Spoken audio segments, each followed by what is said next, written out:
Hello, everybody. Dennis and Julie. Dennis Prager, Julie Hartman. Julie and Shalom. Shalom to you. We have been traveling. Julie is now in New York. I was in Boston and Providence this week at MIT and Brown, which we might want to talk about for a moment a little later. But I actually have something rare, Jules.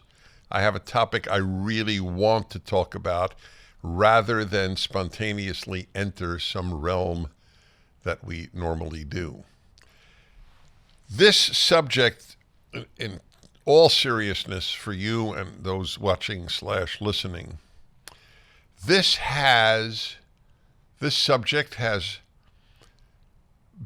been on my mind all of my adult life, and I have never fully answered the question that I'm going to raise.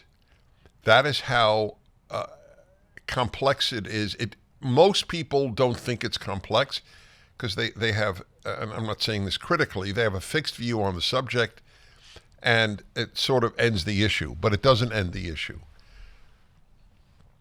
And in fact, it's so important to me that I work it through that I'm actually taking a chance, because I'm giving one of my High Holy Day sermons on this subject. And the subject is, can a thought be a sin? And for most Christians, the answer is sort of, are you kidding? Of course thoughts can be sinful. And of course, Christians cite Jesus. Most specifically, if a man lusts after a woman, obviously one to whom he's not married, and then it is equivalent to his having committed adultery with his heart. And by the way, I always tell Christians it's pretty important that Jesus added with his heart. Jesus did not say it's equivalent to adultery. And it's very important that Christians be honest to the text. They owe Jesus that much respect to at least quote him accurately. Adultery with your heart is not the same as adultery with your body. By the way, just before we move on, do you find that comment at all controversial, Julie? I do, because I actually think that adultery with your heart is worse than adultery with your body. I was talking about this with a friend the other night, and we were contemplating if we would at all take it to heart if we were with someone who would have an affair. And we both agreed that if it were a one-night stand, a guy that we were with, it was just he was bored or it was just a fit of passion, that would be something that we would be more willing to move on from than if it were a prolonged emotional affair. So I actually do disagree with that contention. Okay, that's not what Jesus had in mind, though. Jesus was not speaking about a prolonged emotional affair. He was speaking about just lust. So, and most everybody who reads the verse understands it that way. So when I ask forgive me for interrupting. How do we know that he wasn't talking about because the issue was lust, not an affair. He's not talking about if he'd have said loving someone, emotionally bonding with another woman, and is committing adultery with your heart. That would have been a not terribly controversial notion, presuming that there was also a sexual component, not even sexual activity. And I agree with you, by the way. I just for the record, what you described, I agree with you. I think it is way more dangerous to a marriage, an emotional affair without sex, than a sex affair without emotion. So yes, but he was not referring to any affair. He was referring just to the act of lusting, or the sensation of lusting. I mean, that's what it says. It's not talking about an ongoing relationship. And that is how it's understood by every Christian that I've talked to, which is 40 years worth of talking to Christians, that the the traditional Christian take, which I've heard very many times, so I'm pretty familiar with it, is yes, a man glances at a woman, finds her attractive, and has some immediate chemical response. That's normal. But if he dwells on it, that's lust, and that's what Jesus is condemning. And he's saying that is adultery with your heart, because it's with a woman that you're not married to. So I want to take it step by step, because I'm not going to even only talk about lust at all. I'm going to talk about the issue of, can thoughts be sins? Because that's an incredibly important subject. So far, are we on board then?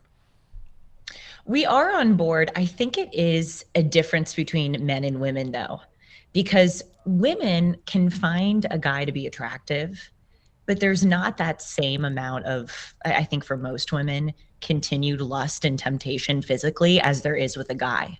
I think when a guy sees a woman, he's much more of a proclivity. Well, he's aroused. He could be aroused. It's as simple as that. I mean, let's call a spade a spade. Men are visually aroused. Women are mentally aroused. Yes, absolutely. Okay, so that's not even a right. question. Okay, exactly. Okay, so that's what Jesus is referring to, and I'm not even going to dwell on that.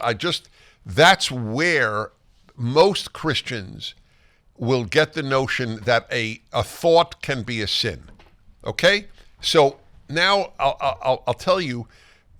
I wonder if I told you that you'll find this fascinating. So if I didn't tell you, and if I did tell you, I'll be very brief in repeating it, about how when I was a kid, I had what I call Christian envy. Did I ever tell you about that? No, you didn't. Oh, you will. You'll love this, Julie. This is going to totally interest you and even amuse you. So I was interested in, quote unquote, the other from the earliest stage of my life. I always wanted to know the non-American, the non-Jew, the non-white. I wanted to know everything I wasn't. And so one of the things that I thought about was Christians, because obviously I lived in a Christian world. Most of the houses on my block had Christmas decorations. And, you turn on the radio, especially when I was a kid, and on Sundays, and you would hear, they weren't tele-evangelists, they were radio evangelists. And I was fascinated by it. So I remember at a very early age, I learned, or I heard the following. For a Christian to be saved, he has to believe in Jesus. For anyone to be saved, you just have to believe in Jesus. Or just. Well, that was the term I put in, just. And so, Julie, I remember thinking, because I grew up in an Orthodox home, schooled, camp, and I realized I had to do so much. I couldn't eat half the foods that were out there. I had to observe the Sabbath punctiliously. And I thought, what a deal. Christians have none of these rules, and all they have to do is believe in Jesus. What a great deal. So I thought that, I would say, through my 20s. I mean, more sophisticatedly, but that was basically how I looked at it. Then the great gift in my life, the 10-year time that I moderated Religion on the Line, this show, extremely popular show in Los Angeles on ABC radio, where each week for 2 hours without commercials, so it's like 3 hours. It was the one non-commercial 2 hours of the week on the station. And I was the moderator of a priest, minister, rabbi, different ones each week. I was like 3 PhDs in Christianity. So here goes, Julie. This'll I know you, and this will fascinate you. A medical test can reveal your body's biological age, which can show if you're aging prematurely. Better nutrition has been shown to reverse one's bio-age. My hope in this regard of living a longer and healthier life is why I take Field of Greens. Yes, I take it. I would never endorse it if I didn't. Field of Greens is an organic superfood fruit and vegetable drink Unlike any other, Field of Greens was approved through a university study that doctors believe may lower your body's biological age. That means better health. Each ingredient in Field of Greens was doctor selected to support vital bodily functions like heart, liver, kidneys, metabolism, and immune system. And only Field of Greens promises at your next checkup, your doctor will notice your improved health or your money back. That's quite remarkable. Join me in better health with 15% off and free shipping. Visit fieldofgreens.com and use the promo code Dennis.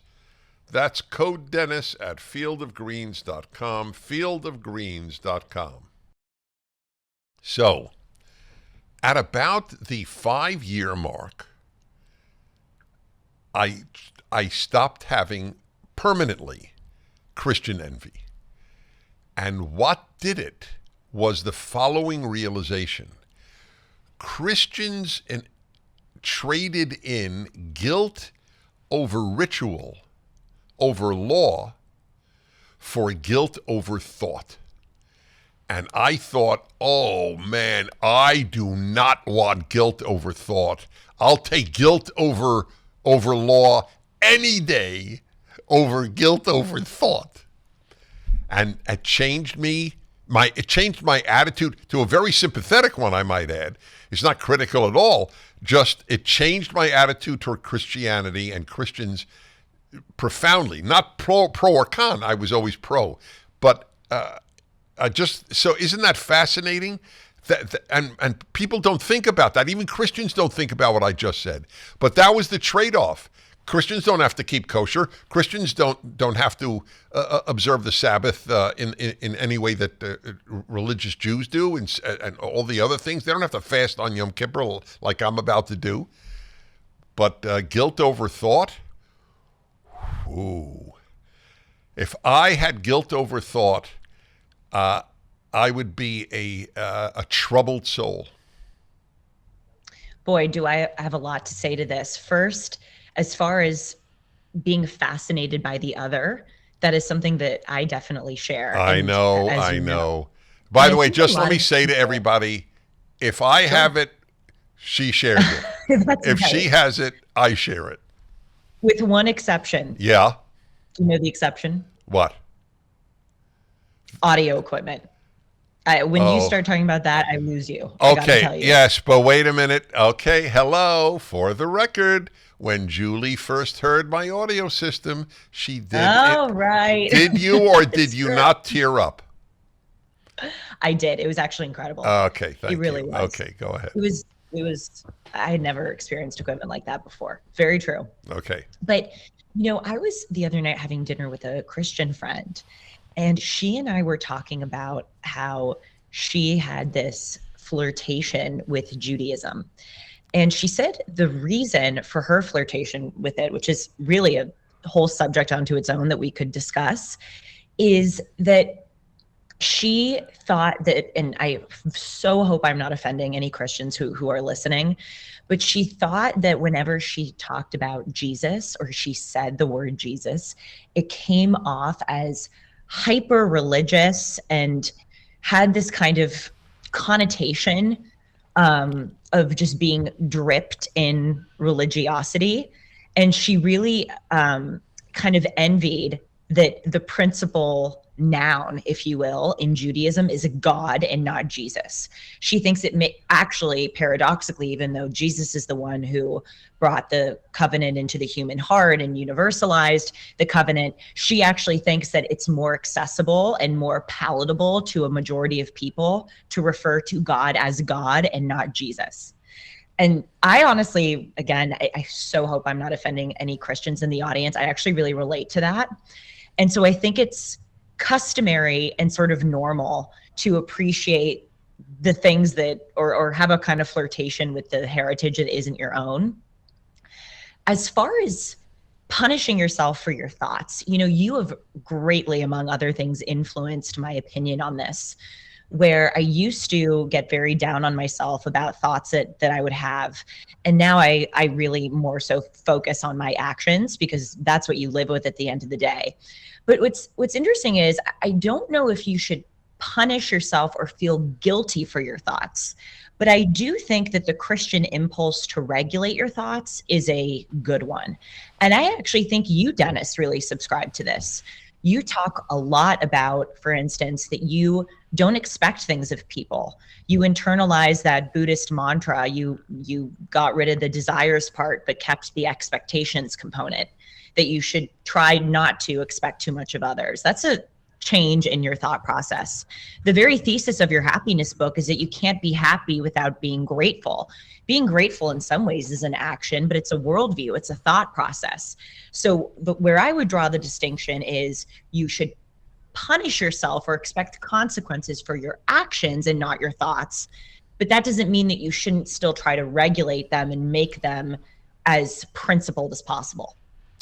See, what do you think? This is exactly why I wanted to raise this with you, because you immediately gave me more material for my important talk. So there are two separate issues. Are thoughts important? And are bad thoughts sin? They're not the same subject. I raised the issue of, can thoughts be sinful? And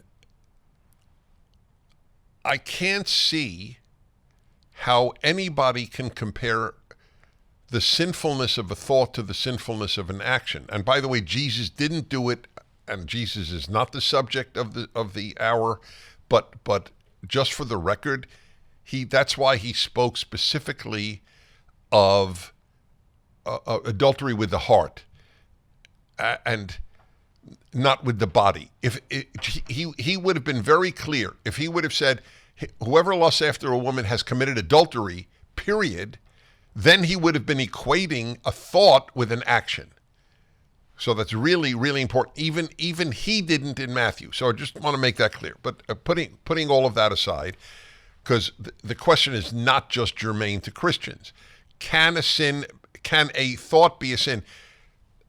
I don't deny the importance of thoughts, but here is I'm going to go to my punchline, Julie, that will, when I came up with this myself just recently in preparing, it's the beauty of writing and speaking. It forces you to think things through, as you well know. It's your mirrors theory too. It's the mirrors theory, exactly. The mirror of your mind is writing, and for that matter, speaking. But I'm writing. I don't write my speeches, but I'm writing a lot of notes. Okay, so here's my punchline. If bad thoughts are sinful, then good thoughts are meritorious, and that's nonsense.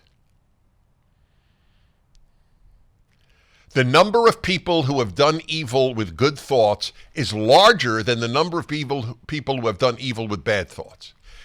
Okay, here's where I totally agree. I agree with you, but then here's where we can actually bring in, I think, the most recent episode of Dennis and Julie. What is prayer? Isn't prayer just having good thoughts? No, well, I don't know. It involves good thoughts, but but what am I doing when I'm praying? I mean, I don't know. What are you? Wait, no, it's a good question. Different people are doing different. Many people, when they pray, are asking God for help. I don't know why that's a good thought. Right, but I think a lot of people too are expressing gratitude, or they're wishing other people well. Okay, you're right. Their desires. Okay, I'm not anti good thoughts. I'm arguing that they're largely worthless, and the number. Remember, I'm preoccupied with evil on a grand scale. The greatest genocidal project in history has been communism, at least in any one century. A vast number of people supported communism with good thoughts. This will bring down tyranny. This will bring down the czar. This will bring down the Shah. This will bring down the corrupt government of Lon Nol in Cambodia. This will bring down the corrupt Chiang Kai-shek government in China. This will bring down the corrupt Batista in Cuba. This will bring about equality, economic equality. They're filled with good thoughts and did staggering evil. I don't even believe that all Nazis had bad thoughts. They thought they were doing good for Germany in its epic battle with the Jew. So good thoughts. Now I'll give you a bigger punchline. How much good has been done by capitalism? More good than any other doctrine in history in lifting people from poverty. Do we agree on that? Okay, it's rooted. It's rooted in selfishness. I want to make a profit. That's what capitalism is about. I want to make money. I want to make a profit. It's a great point. And look, there's no doubt that bad people have done bad things with good thoughts, and that good people have done. Oh, are we still on? Yeah. Oh, okay. Sorry. I saw you and then I didn't see you. Problem of not being in person. No, again, there's no doubt that good thoughts and bad thoughts are not determinative of the actions. But what you said, and I thought it was a really good point, was if you can be punished for bad thoughts, or if bad thoughts are bad, then there must be something meritocratic or something that morally good about good thoughts. And my counter to that was prayer, because we are constantly told how much prayer is a central part of one's faith in God. This is true in the Christian religion and in the Jewish religion. And I go back to this question where there must be something that God thinks is especially moral about good thoughts, because that's what prayer is. I mean, the only action that you're really taking when you're doing a prayer is if you're getting on your knees and taking some time out of your day to focus your attention with God, but you're not doing anything besides that. It's all in your mind. You're wishing people well, hopefully. You're asking for things. You're trying to purify yourself. And I don't look. It's a painful subject, especially given my fighting on behalf of Christianity's well-being. But plenty of pastors and priests blessed the Nazi troops when they went into battle. 100%. So that was prayer. That was prayer. Right, but I don't think those exceptions. The Muslims who pray, as they rape women, they go Allahu Akbar. That's a prayer. Look, of course. I mean, I think you're bringing up the exceptions. I don't know if that's true. I don't know that prayer makes people better human beings. I don't. I mean, I think of course it does. I mean, I mean, not all of them, but I think. Yeah. All right, you're right. So I don't know what percentage. Let's put it that way. I don't know. When I say I don't know, I'm not being. It's not a euphemism for it doesn't. The best people I know tend to pray.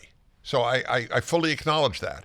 But vast numbers of people who pray, it doesn't have a moral impact. I don't know that they'll be more honest in business after a prayer. They might be, and I pray. I hope they are. It's ironic. It's the other subject of my big sermon is how do you account for bad religious people? But we're not going to talk about that now because I don't want to get off topic. But okay, so you're making the exception with regard to prayer. That's fine. Prayer, for the vast majority of people who pray, prayer is a tiny time aspect of their day. Okay, I mean that unless you're in a convent or in a monastery, so it doesn't really deal with the question of the of the thought question. I want to return. Since a lot of evil is done with good thoughts, and so much good has been done with selfish thoughts, the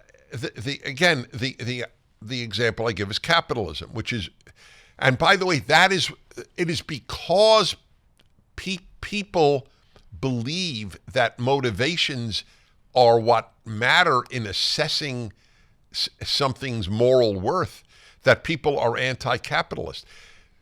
The anti-capitalist left doesn't ask, does capitalism do good? It asks, oh, isn't it motivated by selfishness? So there. Yes, but I think you're missing a big part of capitalism. It's not just that people are motivated by their own profits. It's meritocratic. It's rewarding other people based on their merits and not on their skin color or their religion or on their socioeconomic background. And so in that way, I actually think capitalism is very, it's certainly founded in equality, but I think it actually has great intentions and motivations for allowing anybody to come in and prove themselves. Whereas if you look at communism, yeah, it seems like it has good intentions by, giving everyone what they need, but actually it can be spun the other way where you're not rewarding people appropriately for their outsized work and contributions. And so I don't think that capitalism is as, I take your point, I really do. If you're still waiting to buy gold, sitting on the sidelines might cost you precious gains. This is Dennis Prager for AmFed Coin and Bullion. That's my choice for precious metals. The current economic climate could make buying gold a very desirable safe haven commodity. The government's overprinting of money, the fluctuation of interest rates, and high inflation can all impact the value of gold, and it's why you should seriously consider buying now. I've been working with AmFed Coin and Bullion's owner, Nick Rovich, for years. I'm glad that I jumped into the precious metals market when I did, but it's never too late. Nick's been in the industry for over 42 years, and he's proud of providing transparency and fair pricing to build long-term relationships. Nick and his team have my back, and they will have yours. They recommend what's in my best interest, not theirs, and I never worry about hidden commissions or huge markups. If you're interested in buying or selling, call AmFed Coin and Bullion for a free coin performance review, 800-221-7694. AmericanFederal.com, AmericanFederal.com. But I don't think that's so true about capitalism. No, what you're saying, so I don't want to put words in your mouth. Are you saying it's not only based on selfishness, it also has very merit-based, non-race-based, yes, not blood-based? Yes. I agree completely. But the motive of the individual working in capitalism is to make a profit. And that is a dirty word among a lot of people, including the Pope. He loathes capitalism. The whole Catholic left, and for that matter, Protestant left, and Jewish left is rooted, and these people theoretically are Bible-based, theoretically, and they really loathe the selfishness that they perceive, which exists. It's like my old thing about the guy who builds a hospital, a rich guy. He builds a hospital which saves, let's say, a cancer clinic. It saves any number of lives, but the primary reason he did it was he wanted his name on the building. So did he do good, even though his primary motive was selfish? Do we care, in other words? Yes. Do we? Yes, of course. Right, and we don't care. He's done more good with his selfish desire to be famous than the vast majority of people who don't desire, well, a lot of people desire to be famous, but doesn't matter. But here's the thing, and I know that you'll probably agree with this. I think it's impossible to do good without good thoughts. You can't. But I gave an example though of the guy who wants his name on a building. That's not a good thought. Right, but I think in most cases, I mean, because giving money. By the way, I want to write that down. It's a good challenge, and I want to incorporate it. You're helping me immensely. I think giving money so is you in a can't different wait. category. So wait, you can't do good. You're saying without good thoughts. Yes. Okay. I have to work that through. You can't do good without good thoughts. I mean, are you telling me if you hate your parents and you resent them and you think they're awful, that you're going to be kind to them? Or you're going to just be able in your Yes, actions to totally yes, preclude whatever? I am saying that. That's. It's ironic. I think that's very difficult. Okay, wait, I don't think, Okay, first of all, being good is difficult, so that doesn't answer the issue. That is why you've heard this from me and you've read it. I so emphasize there is no law to love your parents. There's only a law to honor your parents. Can people who dislike their parents honor them? Yes. And I bet millions steeped in the Ten Commandments tradition have done exactly that. I don't really like my mother. I don't really like my father, or both. But you know what? I'm supposed to honor them. So I contact them. I stay in touch. I let them see their grandchildren. As opposed to the vast number of post-Ten Commandments children today who they don't like their parents. They don't even let them see their grandchildren. Or even on flimsier grounds, my parents voted wrong and I won't even let them see my children, their grandchildren. I'll give you two. No, it's a good rejoinder. I'll give you two other examples.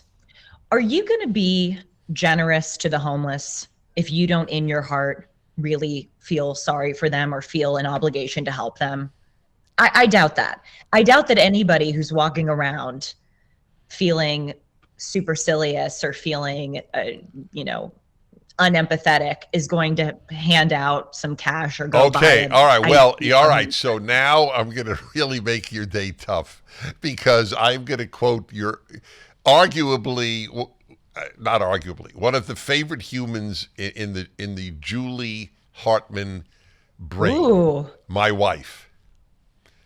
Okay, my wife is adamant about never giving homeless people cash. Sorry, I just shook my computer. Notify that I qualified it. I said, or give iced tea. I actually meant to go back on it because you're right. You should not give money to the homeless, but I do think that you should be helpful. I mean, there was a guy outside of CVS the other day in a wheelchair. And I said to him, he got addicted to opioids after a car accident.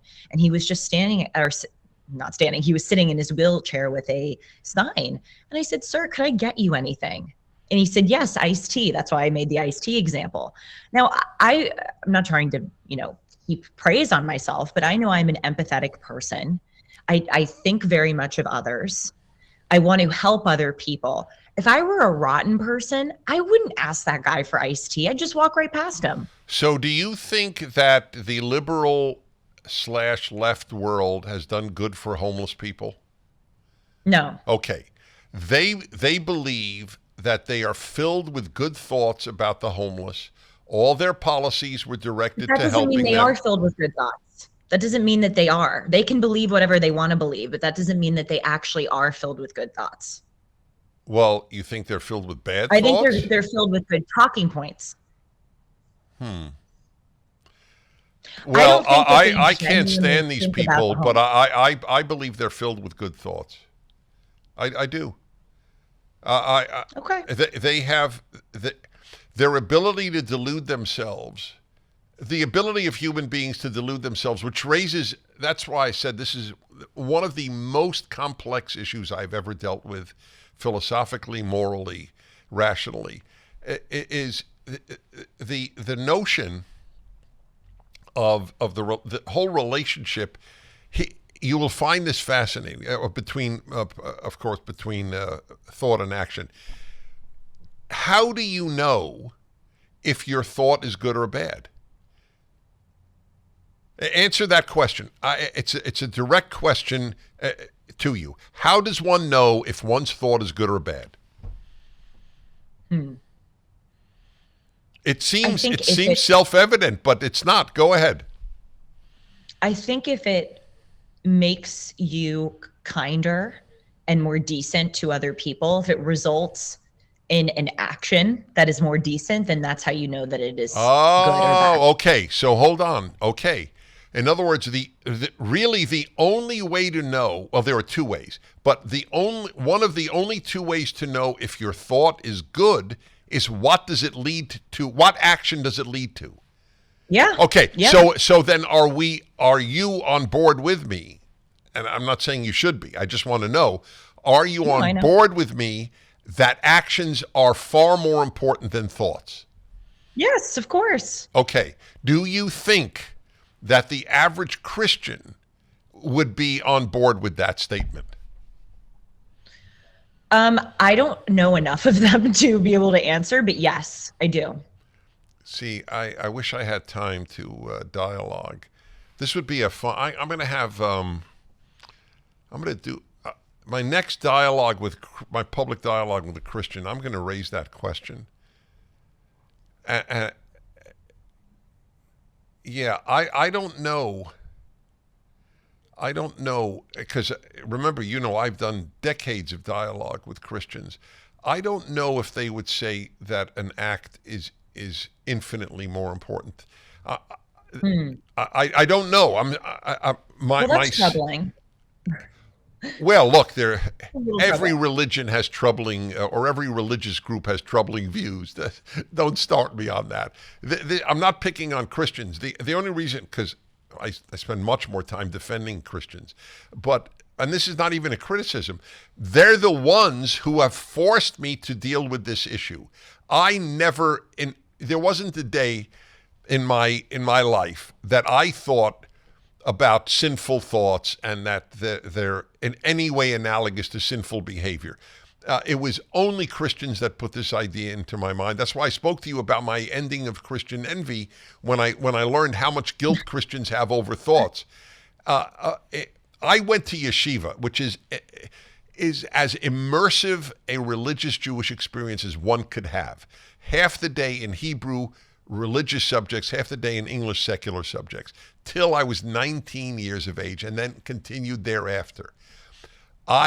There wasn't a day when I was told by any of the many rabbis who taught me that your thoughts are sinful.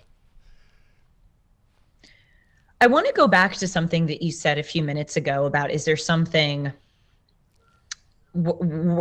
is there heightened merit that should be awarded to good thoughts? And I think that there should be, and I think prayer is a good example of that. But also, a few years ago, I had a little bit of a friendship rift with a friend. And I think over time, I've realized that I didn't mean to hurt her, but there were some things that I did totally unintentionally that did hurt her. And over time, over the years, even though we live on opposite sides of the country, I don't see her very often. But over time, I have thought about this. I've thought about my actions. I've gone, yeah, I should have probably behaved differently in those moments.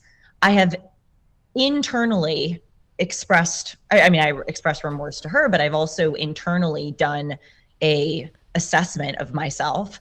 And even though it's not, leading to something every single day, or there's not like a specific action that I'm taking, I think that I have purified and elevated myself as a result of that thought process and working that through. And I'm not saying I should get a gold star for it, but I think that there is something good about that. Besides people, or I should say, in contrast to people who behave poorly and then they don't put themselves through the mental surveillance that they ought to do. Because in turn, I know in the future I'm going to be a better friend and a better person for having done that, even though right now this process is only in my brain and with myself. What do you think? Do you think there's nothing ennobling, or not nothing ennobling, but do you think there's nothing extra worthy of merit or praise for those Yes, silent? yeah.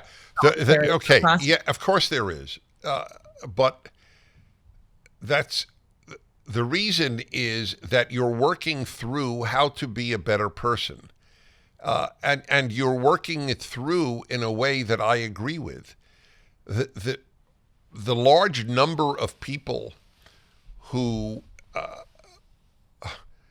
are undoing Western civilization today are not thinking, how can I do bad? They're thinking, how can I undo colonialism? How can I undo capitalism? How can I undo racism? How can I undo imperialism? They are as certain of the goodness of their thoughts as you are. I don't know about that. I don't mean to be condescending to those individuals, because I do think a lot of them, as we have said, referencing that book, are true believers. I think now it is so staggeringly obvious what a farce and a sham DEI is, what a farce and a sham anti-racism is, and how very harmful it actually is to minorities. I think of cash bail laws, for instance, in places like New York City, where I am right now, in Illinois. It's been a disaster, not for people in dormant buildings, but everyday, overwhelmingly minority individuals. So I actually think now I would disagree with you. I think it has gotten to such a decrepit point that they want power. Yeah, I don't think they have good thoughts. Yeah, we believe that, but they don't believe that. I don't know. Does Bernie? What? You don't think Bernie Sanders is animated by his sick and twisted notion of the good? Not anymore. I really don't. Mm-hmm. So you think you think Bernie Sanders wakes up in the morning and thinks, "Gee, how can I accumulate more power today?" Yes. Yeah, I don't. That is what I believe. Okay. I believe that is a massive motive of the left, but that on any conscious level, that is not that is for most. I think we're also succumbing to this thing. It's not all or nothing. I think he wakes up, and I think there's a part of him which has a human soul and wants to help people, but I think he's far more thinking about himself and his power. Are you ready to lose weight but not sure where to start? So I'd like to tell you why I chose PhD weight loss and nutrition. First, Dr. Ashley Lucas has her PhD in chronic disease and sports nutrition. The program is science-based. The PhD program starts with nutrition and is much more. They know 90% of permanent change comes from the mind, and they work on eliminating reasons you gained weight in the first place. There are no shortcuts, no pills, no injections, just solid science, science-based nutrition, and behavior change. If you're ready to lose weight for, I think, the last time, call 864-644-1900, 864-644-1900 to get started. Or online at myphdweightloss.com, myphdweightloss.com. Just make the appointment for your one-on-one consultation. Call today, 864-644-1900. And if there were a trade-off, he would choose the latter. Right. I don't think it's all or nothing. All right. Well, that's what people who don't like Donald Trump say. He's really animated by his love of power and love of himself. Right, but how does the evidence bear that out? Right. So we're back to action again. So I asked you, yes. I don't want to lose the thread. I asked you, how do we know whether or not a thought is good? And I said there were two answers. One is, what does it result in? Which is why the left is an utter failure, because everything they try is destructive. But they don't measure behavior. They measure intentions. And the other is, this is critical, you need a value system against which you measure your thoughts. Otherwise, you could think anything and think it is good. I mean, to make the craziest, most horrible of examples, there were many Nazis who thought killing Jews was a good thing. They weren't all sadists. We're in agreement that actions matter more, and actions. No, I know. No. I want to go back. How do you know if a thought? This is the question I'm posing. We're talking about sinful thought. That was the opening question. Is a sinful thought a sin, or is a bad thought a sin? Not a sinful thought. It's redundant. Is a bad thought a sin? How do you know a thought is bad? That's what I'm asking you. If it leads you to behave in a way that is not decent or kind to other people. So it is measured by action. Okay. And it is measured in another way. I have to measure the thought against a value system higher than my thinking. Right. You need both. Right. You need both. Okay. So life doesn't normally consist of, hiding a Jew in the Nazi era. For most people, the tests are much smaller. So here's a good one. And I raised it on my radio show when it happened. I would say it's probably, I don't know, a year ago, 2 years ago. As always, I rent car on the road. I was in Minnesota. I rented a car, and they gave me a Suburban, which is the largest, basically the largest thing, the longest thing you can rent. I don't. It's too large for me. I want an SUV, but not It's your not signature that. car. No, it's not. It's my non-signature. I like what I own is considerably shorter than a Suburban. Anyway, Oh, yeah. So and I'm a it's woman. I don't know. you're right. That's fair. Although women love Suburbans because they feel very secure in it, but it doesn't matter. So it was a tight spot in a parking structure, and I scraped the woman's car. So I asked on the air, I remember this. right? So I'll ask you then. It's obviously just a hunch. What percentage of Americans would leave a note? I scratched your car. Here is my phone number.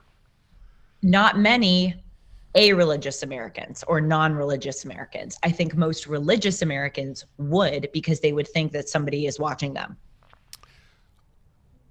I hope you're right, by the way. That's the other, I told you that's my other subject. How often does religion make people better?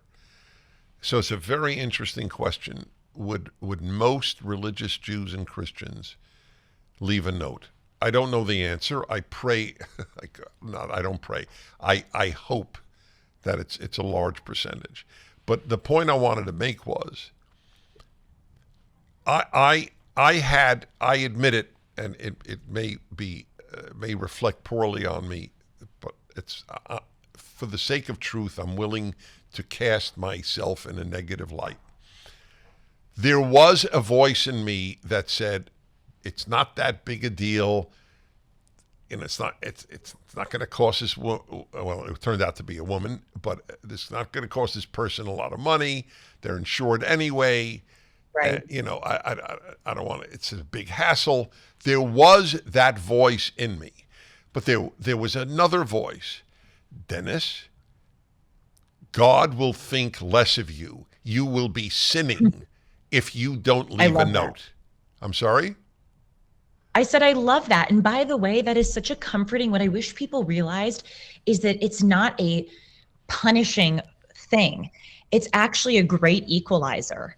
Because if God is judging you and keeping a tally sheet of the things that you do privately that end up being good, that means he's doing that with other people who may be, as we see, getting away with bad things. But, cosmically, someone is paying attention and someone is judging them. Oh, it's unbelievably comforting. Unbelievably. It's so comforting, and it's equalizing. Yeah, I think God judges you is infinitely more comforting than God loves you. Oh my God, totally. Oh, no you question. agree with that? Oh, of That's course. fascinating.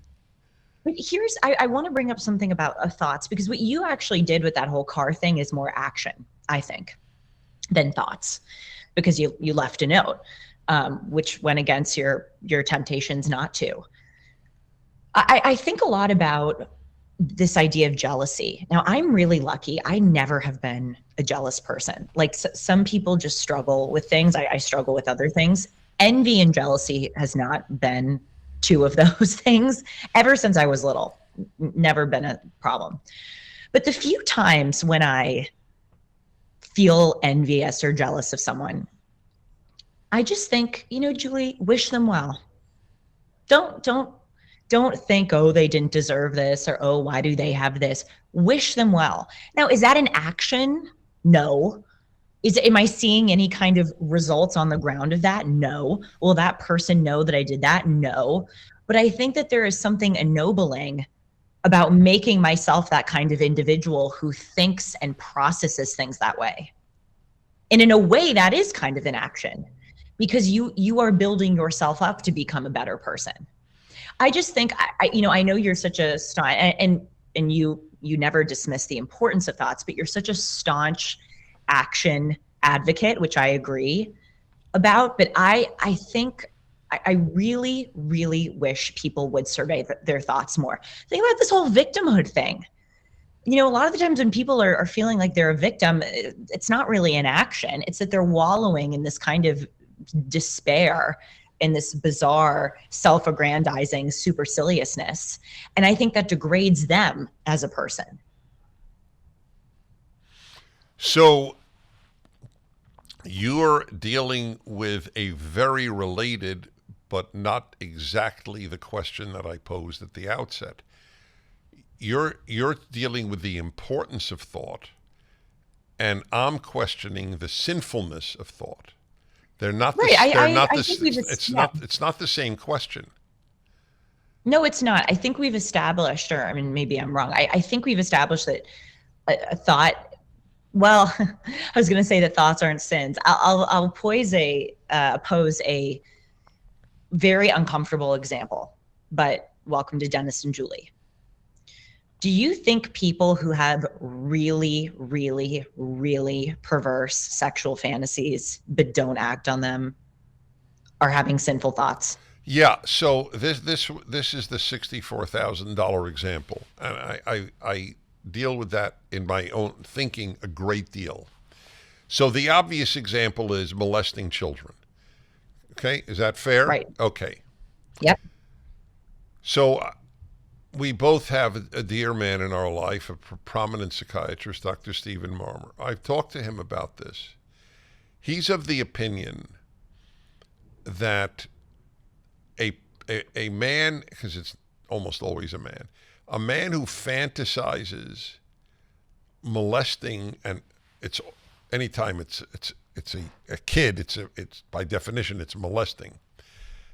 Anyone who fantasizes any sexual activity with a kid, certainly prepubescent, okay? Postpubescent has its own moral and legal problems, but it's not the same, okay? We sex with a 15-year-old is not the same as sex with a 5-year-old, okay? There are gradations of sin. Do we agree on that? Especially because the 15-year-old could theoretically give consent. A 5-year-old cannot. And even if they did, it would be... there are gradations. Okay. Right. Okay. Anyway, so I asked him, do you believe, Dr. Marmer, do you believe that a man who fantasizes this can ever be cured of it? And he said no. And which is very, very depressing. Where does he say it comes from, by the way? I don't mean to get off track. I don't know if he knows where it comes from. Maybe we often say it was done to them, which is very possibly the case, except if you go back far enough, somebody was the first to do it. So I don't know the answer, and that's another question. In the meantime, so I can't possibly say that a sick fantasy is equivalent to a sick act. You wouldn't but that's say not it. The question. It's certainly not equivalent. We agree on that. Okay, but so is it bad at all? Being a sin. Okay, is it a sin? I know. So this gets me in trouble that I even hesitate. It's sick. It's twisted. It's awful. Is it a sin if the man does nothing about it with any child? I believe it or not, I might be able to make the opposite argument. The man might be a moral hero for having such sick, twisted thoughts and not acting on them. I don't have those thoughts. I don't get any credit for not molesting a child. I get zero credit. It's like I don't molest snowmen. It's not something I wish to do. So I get no credit. I get no credit for not robbing a bank. It's not on my agenda. So if you do want to do something awful and never do it, maybe you're on a higher moral level than people like me who don't even want to do it.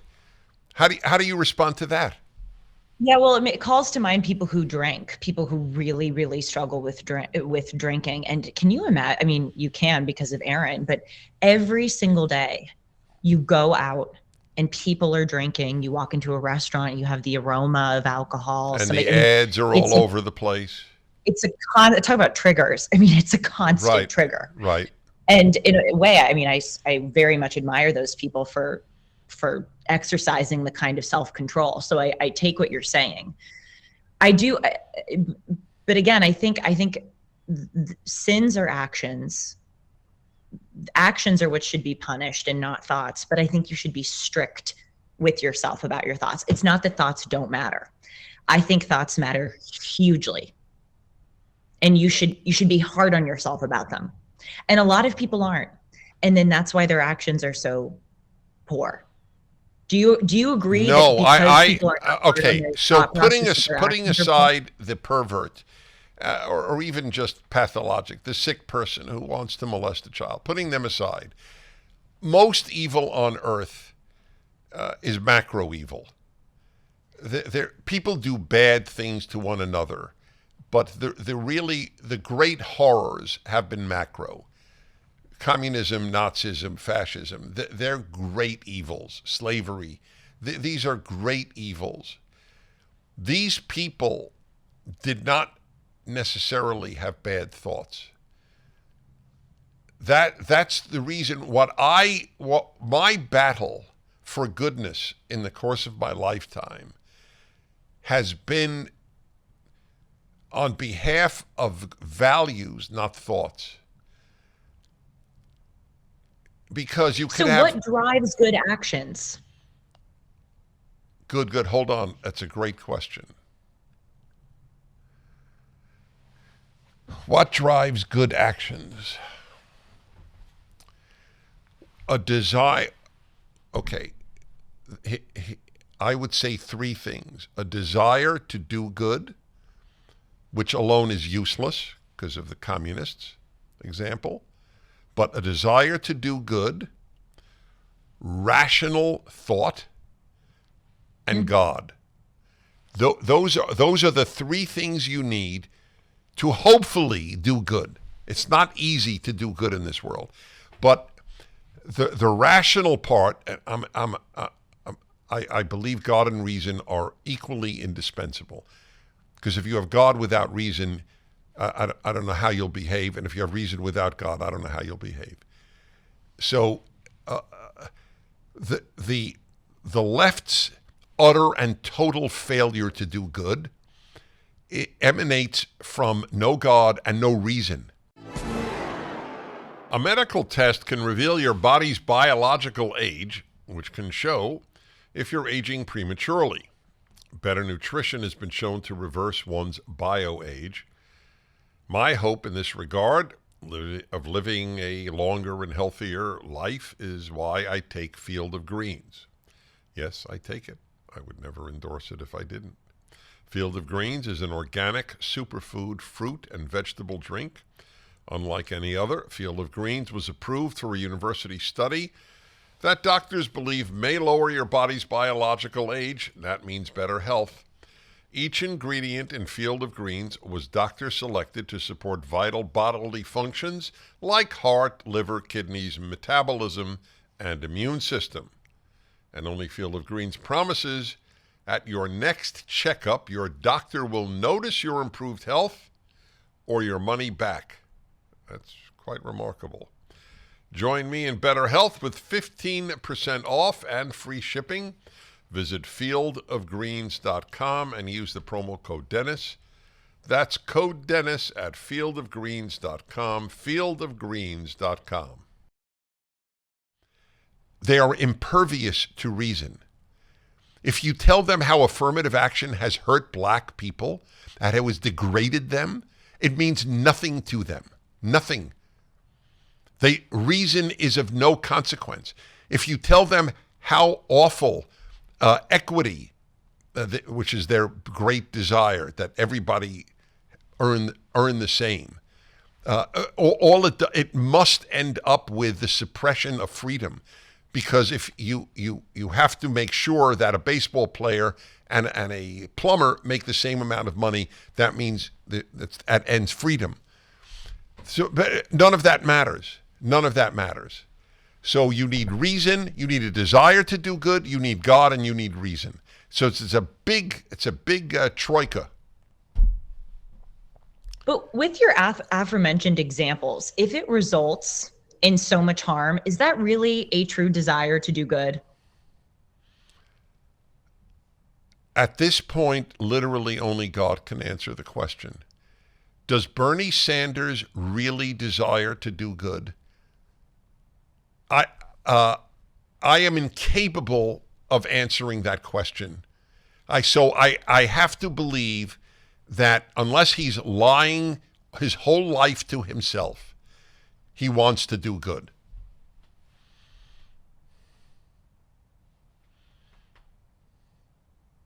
I think he's been lying to himself for his whole life. I think a lot of people lie to themselves or about a lot of things. That's maybe where we differ. Oh no! By the way, Wait! I think anybody who says men give birth is lying to themselves. I agree, but I don't know if Bernie Sanders says men give birth. What Bernie Sanders went to the Soviet Union for his honeymoon. That's how much he adored the Soviet Union. Why do you think he adored the Soviet Union? Since you don't believe it emanates from a desire to do good, twisted, sick, perverse, evil doing, but nevertheless, you think it comes from a desire to do bad. I know this is not a satisfying answer. I don't think it's simple. I think that there's a part of it that there was a Okay, desire to do good. I'll live with that. But I think that there's novelty. I think for a lot of people, it's novelty. It's something different, I mean, I have a total fascination. When I was in Romania and Hungary, I mean, I was on one going to all of the communist museums, but there was a fascination with it. That of course was in large part because of my desire to understand good and evil, but it was also just a fascination with the way different people live. And I don't think it's simple. But at the end of the day, so many of these people on the far left, in San Francisco, for instance, you can't convince me that they think that they're doing good. You cannot convince me of that. When you are walking down the street and people are marinating in their own fecal matter, and there are people literally rotting away on the street and needles everywhere.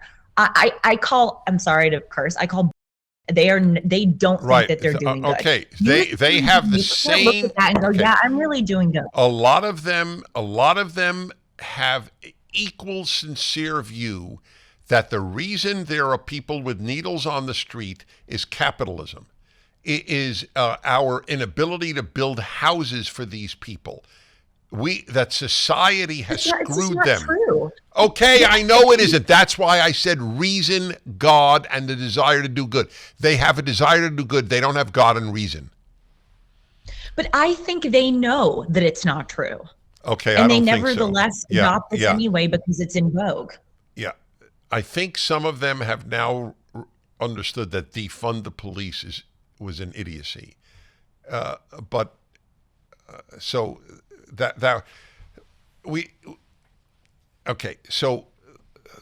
the time factor is always a factor. I want to give you an example. I give you, and obviously everybody listening, I want to give you all an example that was such a powerful moment in my broadcast career. It happened in the first quarter of my 40 years, in the first 10 years. So I was in my 30s, and the guy who called was in his 30s. And he said, "Dennis, I just want you to know I got to admit I'm an awful son." Do you know this story? I do, and okay. You can understand why it would be very personally relatable to me. So yes, not with regard in your case to a parent, but yes, I just want to make that clear for everyone. So in a nutshell, he said, "Dennis, I'm the sole support of my mother for like 10 years. Sole emotional, sole financial support. My other siblings don't live here and they don't do anything. She's sick, and I got to tell you, it's tiring. It's financially challenging. There are times that I wish she would finally succumb to her illness and die. So what do I do? I know what an awful son I am. And I said to him, on the contrary, I think you're a great son. He actually thought I was mocking him. And he said, Dennis, please, I don't need you to make fun of me. I have it bad enough and I respect you. I said, you think I'm making fun of you? I said, you are a terrific son because I'm only assessing how you treat your mother, not the fact that on occasion or even frequent occasions, you wish she would succumb to her illness and die. That it makes you an even greater son because you have a normal reaction. I can't handle this forever. And yet you are handling it. I measure your deeds, not your thoughts. But here's the thing, I wouldn't classify that as a bad thought. I would classify that as a realistic thought.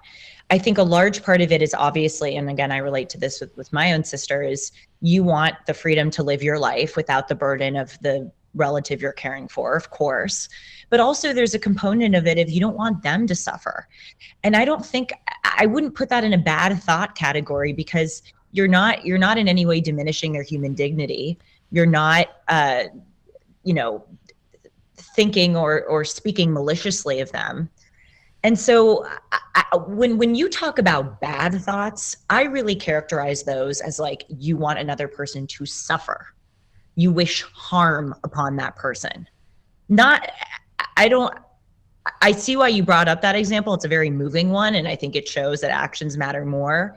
But I don't know if that's the best example of overcoming a bad thought. And as I stipulated earlier, I don't think it's possible to do good when you have bad, malicious thoughts about a person. I mean, that caller, all right, he wasn't thinking. Okay, go on. I'm sorry. Go on. No, he wasn't thinking, bleep my mother, I hope she suffers. I hope she dies. Well, no, clearly not. Nobody would. But nor is he thinking, how can I poison her food? Okay, that's fair. I mean, let's say, so you could ask me, Dennis, so what if he called and said, actually, sometimes I think about poisoning her food. So what would I react to that? I'm challenging me. I don't know the answer to that question. I would say this. If I were in that position and I had that thought, how could I poison my parents' food? I would try to banish the thought from my mind. So I am acknowledging, not because it's a sin. See, that's a separate question entirely. Some things may be inadvisable, bad ideas, but not necessarily a sin. I don't know if God punishes people's sinful thoughts. I really don't. I know he punishes I certainly hope he does, people's sinful actions. So I'm going to end with the thing that prompted it. So do you believe that if a man looks at a woman he's not married to with a lustful response, do you believe that he has sinned? No. I think that is natural. And also, God, if you believe in God, gave us the free will to be affected by good and evil and to do good and evil. So in a way, it's not that you should be happy with your bad thoughts, but if you have bad thoughts and temptations, that's normal. That's part of the design. That's part of what he allowed. Otherwise, we would just be good automatons. We would just be like constantly behaving well. There would be no battle. And the whole point is that there is a battle and you triumph over the battle. I had a dialogue with Wayne Gruden. Wayne Gruden is one of the most special human beings I've ever known. He's a major Christian thinker. He is at a Christian seminary in Phoenix. We had a public dialogue, and I asked him. I've had him on my show. His books are monumental. One of his books is by my night table. He has religiously analyzed all the great issues in the world. The guy's amazing. So I just want people to know how much respect I have for him. So I asked him, this issue arose. I said, what if a single Christian man, he's not married, lusts after a single woman? She's not married. So adultery is not possible. Isn't that great? Isn't that exactly what you want in dating? Isn't that dating? That's a great point. Yes. Well, in effect, he almost answered in that. He said, "I'd never been asked that in my life," and I said, "Well, that's because you haven't had dialogues with Jews much before." Well, literally, what in any universe would be bad about that? For those who think that lust in and of itself, unless you're married to the person or you'll marry the person, is And how sinful. do you marry them if you don't have, Yeah. have Okay, it? I'm on board with you on that. That's clear. That's correct. So Okay, Dennis, so what? with my bottom, okay, so you summarize your thought. I'll just say the bottom line for I think for both of us is whatever one's position on thoughts, actions are infinitely more important. Agreed. As a final question, I think I know the answer. What are the thoughts that you have most struggled with? How to avoid questions like the one Julie asked. That's the thought that I have most struggled with. Okay, I'll be totally open. The lust issue is my big battle, but I don't battle Well, it you much. and every man Yes, answers. exactly. And so I That is the admit I'm realism. faithful to my wife. She knows I'm faithful to her, and that's it. It's the end. By the way, it's a very interesting question to ask wives. Would you like to be married to a man who has no sexual reaction to any other woman on earth?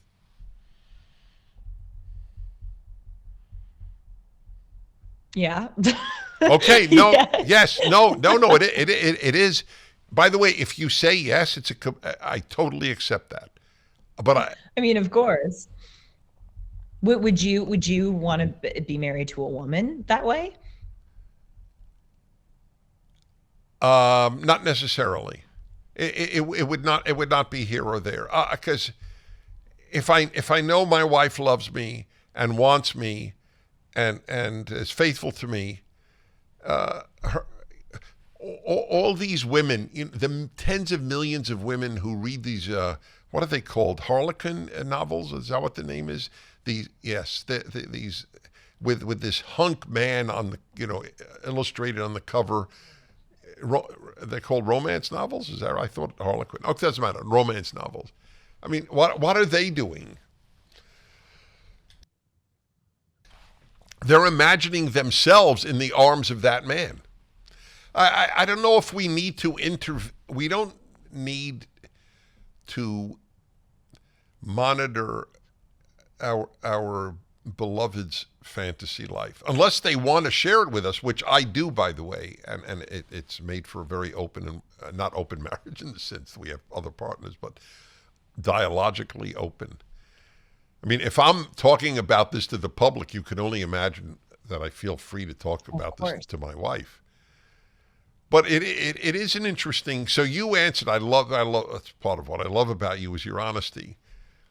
So, I have to. I'm going to ask my wife that. I think I don't know if it's realistic. Well, of course, it's not realistic. Oh, okay. You admit that. Yeah, you're right. Okay, fair enough. But yeah, right. But in a perfect world, by the way, I might agree with you. In a perfect world, if I could take a pill and have no sexual reaction to any woman in the world except my wife, would I take that pill? I've actually asked myself that question. A large retail store just canceled a huge order, leaving MyPillow with a lot of extra MyPillows. But you know what? That's their loss and your gain. For the first time ever, you can get a standard classic MyPillow for wholesale prices only $14.88.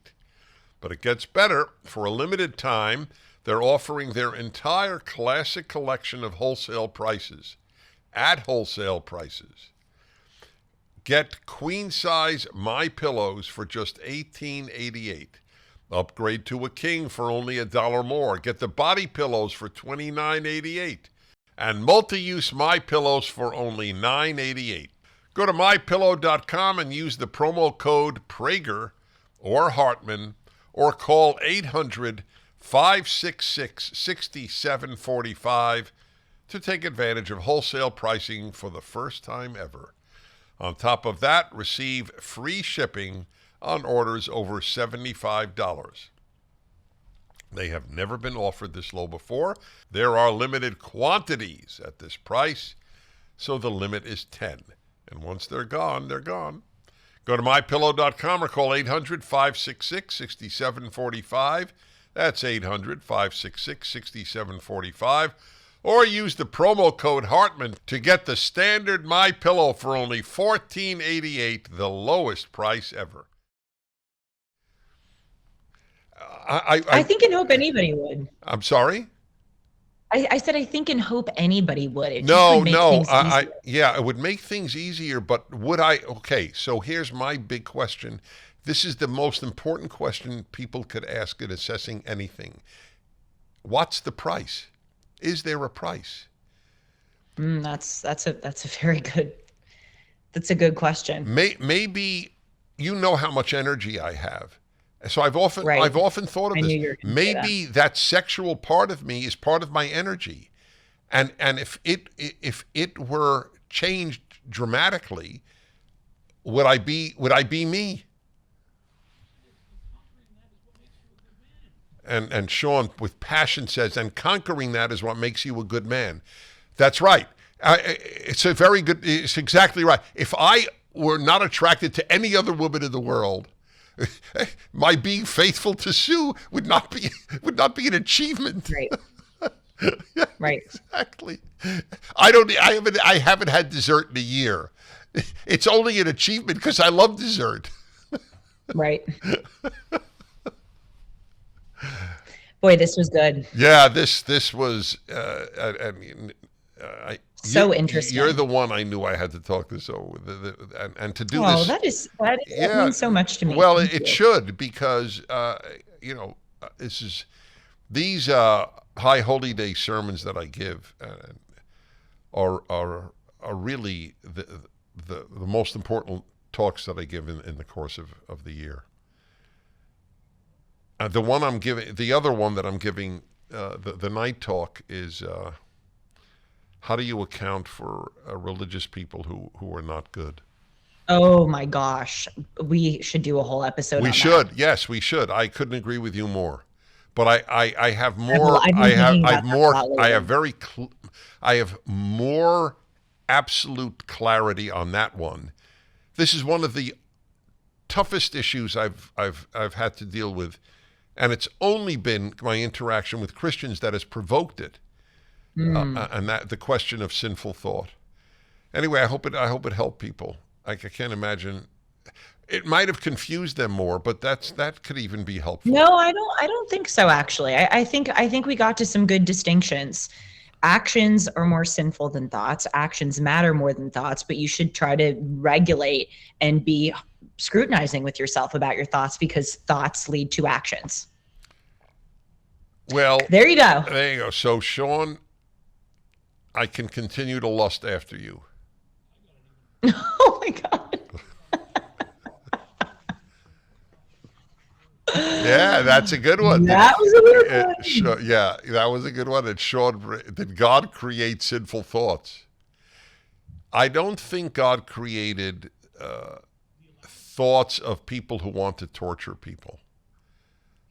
But he allows. Well, he allows everything. He allows everything. I think if I were to identify the most important thing I said this whole episode, it would be that God allows this, because that's the battle. Just as you said, the fact that you have lustful thoughts and you don't act on them is what makes you a good man.